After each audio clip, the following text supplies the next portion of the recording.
Os fatos mais tristes de Jojo que você não percebeu. É sério, eu já tô chorando.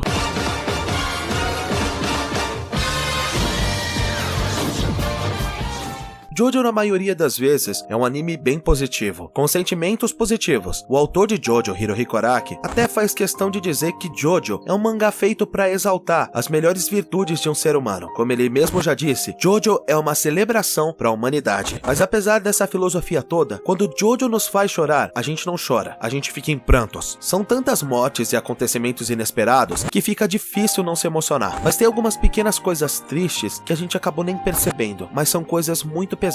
E hoje eu vou mostrar esses fatos pra vocês e mostrar o quanto Jojo pode ser profundo e ainda mais melancólico do que vocês imaginam. Então, se preparem pra chorar nesse vídeo. Só comenta aí pra mim, qual o momento mais triste de Jojo na sua opinião? Mas antes de começarmos a refletir sobre tudo isso, não se esquece do Protocolo Liz. Like, inscrição e sininho. Deixa o ora nesse like. Quando você deixa o Protocolo Liz, você ajuda a cultura de Jojo a se espalhar pelo nosso Brasilzão. Ajuda a disseminar essa cultura de homens afeminados com encostos super poderosos. Meu nome é Otávio Reis, conhecido como o gordinho mais gostoso vivo. E me segue lá no Instagram, @OttoAnisong. E você tá no canal Jojo99. Bom, antes de a gente começar a chorar com a melancolia de Jojo, é melhor eu começar com uma pergunta animada. Você já pensou em colecionar os mangás de Jojo? Se sim, eu tenho uma oportunidade incrível pra você. Na descrição desse vídeo e no comentário fixado, eu deixei links pra vocês adquirirem os mangás de Jojo em português. Não se preocupa, vai chegar, é seguro e além de contemplar a obra do Araki, você ajuda esse canal a continuar existindo. O rastro de destruição de Jill Brando. A vida de Jonathan Joestar por si só já é uma grande tragédia. Imaginem ter a vida completamente invadida por um completo desconhecido. E apesar de você rotineiramente tentar ser amigável com esse rapaz, ele te insulta, te humilha, faz você ser desaprovado pelo seu pai, afasta todos os seus amigos de você e depois de descobrir que você foi salvo pelo seu cachorro quando era criança, ele mata seu cachorro de uma forma horrível, queimado. Nenhuma pessoa deveria passar por isso, mas Jonathan aguentou tudo e até teve um breve momento de felicidade quando encontrou Irina. Mas Jill se certificou de afastar esses dois, deixando Jonathan completamente sozinho. Anos depois, Jonathan descobre que Jill estava envenenando seu pai e logo em seguida, eles travam uma batalha que destrói a casa onde ele cresceu. Após muitos confrontos, Jonathan derrota o Jill, se casa com o amor da sua vida, mas na viagem de lua de mel, Jill, que agora era só uma cabeça, ainda intervém, colocando Jonathan em uma situação incapacitante e matando lentamente. Apesar de Jonathan ter conseguido salvar a Irina e supostamente ter acabado com Jill de uma vez por todas, Jonathan nunca conseguiu aproveitar sua vida decentemente. Não importa como ele tivesse feliz, Jill sempre arranjava alguma forma de acabar com sua alegria, tirando tudo que o Jojo mais amou. Seu pai, sua amiga, seu cachorro, e mesmo após sua morte, Jonathan ainda não alcançou a paz, já que Jill roubou seu corpo para conseguir sobreviver à explosão do navio. Nem mesmo após a morte, Jonathan alcançou a sua devida paz. E mesmo após sua morte, Jill ainda causou mortes indiretas, como a do filho de Jonathan, George Joestar, um homem completamente inocente, que provavelmente nem entendia direito as condições da morte de seu pai. Ainda assim, se viu obrigado a agir quando descobriu que seu superior da Força Aérea era um dos zumbis remanescentes de Jill Brando. Mas George nunca recebeu nenhum treinamento necessário, e apesar da sua coragem, ele faleceu na batalha, nunca tendo conhecido devidamente seu filho e deixando sua esposa Elizabeth viúva. E não acaba por aí. Elizabeth, para se vingar da morte de seu marido, mata o vampiro remanescente de Jill, mas ele era um oficial de alto escalão. Seu assassinato não seria algo simples de se lidar. Então, Elizabeth é obrigada a fugir e deixar seu filho aos cuidados de sua avó e do antigo amigo da família Speedwagon. O legado da destruição de Jill atingiu a família mesmo quando ele estava em seu sono profundo. Ele ainda era um fantasma que destruía e corroía tudo que tocava. Um completo monstro. Mas sabe quem é mais monstro ainda? Aqueles que têm condição de adquirir uma camiseta da Que Camisa Bizarra e ainda não tem. A loja tá com uma promoção incrível. Como vocês sabem, a Que Camisa Bizarra tem as melhores camisetas de Jojo. Tem essa de todos os Jojos, essa do Josuke Higashikata, essa do nosso querido Jill Brando, essa do melhor Jobro Koichi Hirose e mais de 30 modelos diferentes. Mas dessa vez, você tem a chance de pagar mais barato, porque a Que Camisa Bizarra tá dando um cupom de 10% de desconto. É só digitar o cupom JOJO10 ao final da compra. Não perde essa chance. O link da Que Camisa Bizarra vai estar na descrição e no comentário fixado, junto com os mangás de Jojo.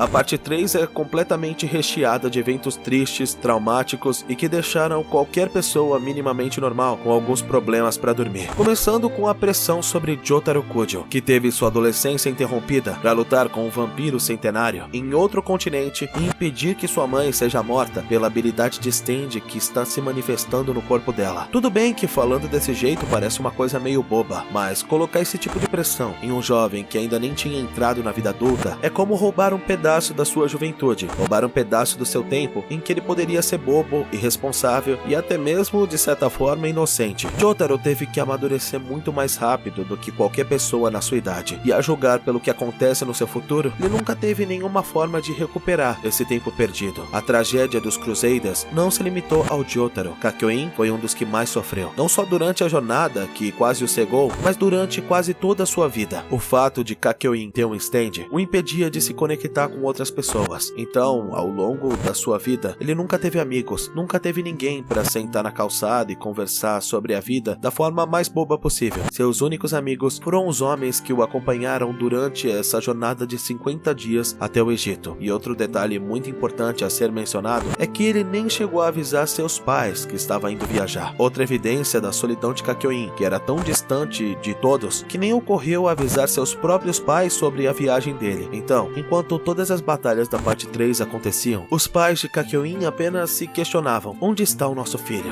Eles apenas pensaram que ele fugiu de casa, sem ter a menor ideia de todas as coisas boas que ele fez ao longo do caminho. A vida de Polnareff. Se você viu o nosso vídeo sobre a vida e a morte do Polnareff, já deve ter dado pra perceber que ele é um personagem mais surrado de Jojo. Parece que tudo de ruim que aconteceu pra alguém, Araki reservou pra esse personagem. Polnareff nunca teve a chance de viver algum amor na sua vida, e quando teve a oportunidade, ele abriu mão de viver um romance, já que acabaria colocando a mulher em risco. Ele também teve que lidar com a culpa de ter causado a morte do Avdol uma vez, mesmo que logo depois ele descobrisse que na verdade o Avdol estava vivo. Ele verdadeiramente sacrifica sua vida para salvar a vida de Polnareff e Ig na mansão de Jill, o que mais uma vez consome Polnareff em culpa. E ainda assim, logo depois disso, Ig também se sacrificou para salvá-lo. Apesar de terem sido atos nobres, a mente de quem sobreviveu sempre se sente culpada por achar que deveria ter dado conta sozinho, e não que outras pessoas tivessem que dar a vida por ele. E Polnareff provavelmente carregou essa culpa pro resto da sua vida. Além disso, sua vida após Stardust Crusaders ficou ainda pior. Após confrontar o chefão da máfia italiana, Polnareff ficou totalmente isolado, aleijado e perdeu toda a comunicação com a Fundação Speedwagon, recorrendo ao completo sumiço em uma fazenda em um país completamente desconhecido. Surpreendentemente, o maior momento de paz do Polnareff foi quando sua alma foi trocada com o corpo do Kokojumbo e Diávolo foi derrotado. Sinceramente, tem coisa mais triste do que alguém encontrar a paz vivendo no corpo de uma tartaruga? A morte de Shigeti. Mesmo Shigeti sendo talvez o personagem mais odiado de uma forma muito injusta pela comunidade, a sua morte foi uma das coisas mais tristes da parte 4. Talvez até a mais triste, considerando que nenhum Joe Bro morre em Diamond is Unbreakable. Mas no caso de Shigeti, é uma situação ainda pior. Shigeti era um garoto de mais ou menos 12 anos que confrontou um assassino em série. Ele foi mutilado e mesmo assim ainda reuniu forças para chegar até Josuke e tentar de alguma forma revelar a identidade do assassino que eles estavam procurando. E durante esse tempo em que ele estava atrás de Josuke, Shigeti pensava única e exclusivamente no bem dos seus pais. Mesmo estando à beira da morte, ele não estava pensando em si mesmo. E quando chegou até a sala de Josuke, sua esperança foi completamente destruída ao ver o reflexo de Kira na janela e descobrir que a maçaneta havia sido tocada pelo Killer Queen poucos segundos antes dele chegar. E mesmo assim, ele se manteve forte no objetivo de proteger seus pais e entregou um dos botões do terno de Kira a Josuke, o que facilitou muito a investigação e impediu que Kira fizesse mais vítimas. Mesmo com todo o sacrifício de Shigeti, seus pais nunca encontraram seu corpo e nem fazem ideia do que aconteceu com ele, e provavelmente passarão o resto de suas vidas sem conseguir entender o que de fato aconteceu com seu filho,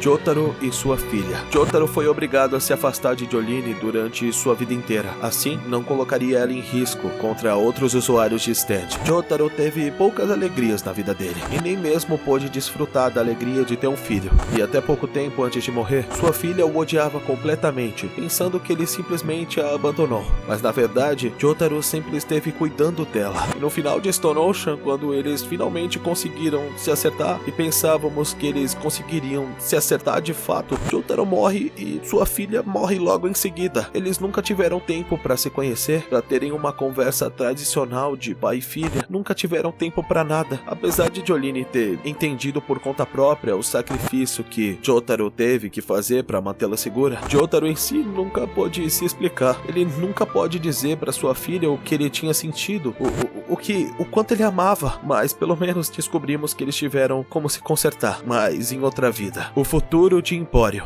Empório aguentou coisas absurdas para uma criança da sua idade. Ele cresceu em uma prisão sem saber o que aconteceu com a sua mãe e passou por eventos extremamente traumáticos, e durante a luta contra Pucci teve que ver todos os seus amigos morrerem um por um na sua frente, sem poder fazer absolutamente nada. Mas nada foi pior que o seu destino. Com o universo resetado, Empório foi jogado em um universo completamente desconhecido, apenas com a companhia dos seus amigos, entre aspas, reencarnados, que nem sequer sabiam da sua existência. Se coloquem no lugar dele, como vocês reagiriam se fossem completamente jogados em um mundo totalmente diferente do que você conhece, sem identidade, dinheiro, sem amigos ou família, apenas você? Infelizmente, não conseguimos descobrir o que aconteceu com o Empório depois disso, mas eu duvido que o destino dele tenha sido tão agradável assim.